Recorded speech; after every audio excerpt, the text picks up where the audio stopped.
What is up, everybody? It is me, DevilNeverCry, and in today's video we are back with the good old guessing game of will there be DLC for DMC5? So I've just come back from work, been pondering whether or not I should make this video, but I figured why not. Now, I have gone on record to state before that I'm not the biggest believer in there being some DLC for DMC5 coming out anytime soon, simply because of the responses that we've gotten from devs and whatnot when they've been poked with these sorts of questions.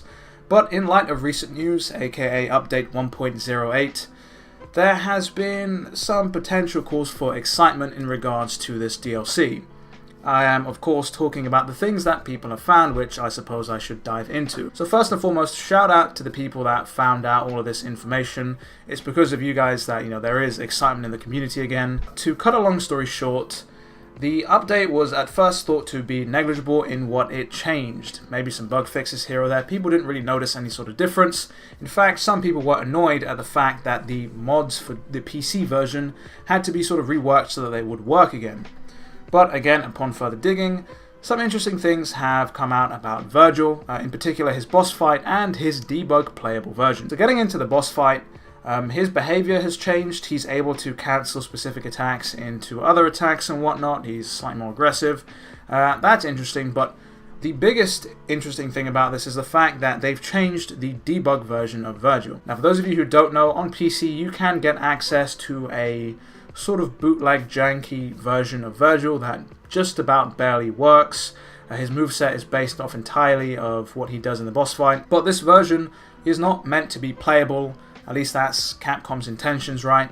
But for some reason, they have changed this non-playable version of Vergil. They've changed up his moveset, added things to his moveset, in fact, and added in an entirely new mechanic, well, new for DMC5, I should say.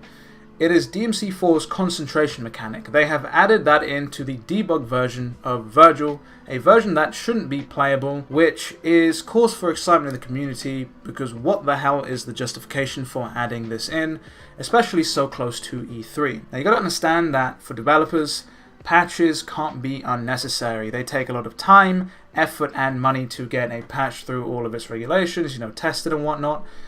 So there is no unnecessary patch. Everything has to have some sort of reason behind it. People seem to think that this update maybe lays the groundwork for some potential DLC that they may or may not be announcing at Microsoft's E3 presser. Again, I'm a bit tentative to sort of talk about this because I'm uncertain as to where this may go.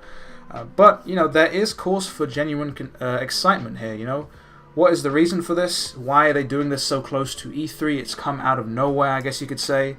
But on the topic of E3, if we do see something in terms of DLC, it will likely be at Microsoft's press conference, simply because they have the marketing deal with Capcom and with DMC5. And considering that the conference is in a couple of hours or so, we don't have to wait long to see if this idea comes to fruition. At the same time, I'm hoping for the best but preparing for the worst. I don't necessarily believe wholeheartedly, but there is still a part of me out there that hopes that there will be some DLC announced pretty soon. But as always, let me know what you guys think down in the comments below. As always, if you liked today's video, be sure to leave a like, and of course subscribe to the channel to stay up to date with all things DMC. With that all said and done though, it has been me, DevilNeverCry. I would like to thank all of you for watching, and as always, I'll see you next video.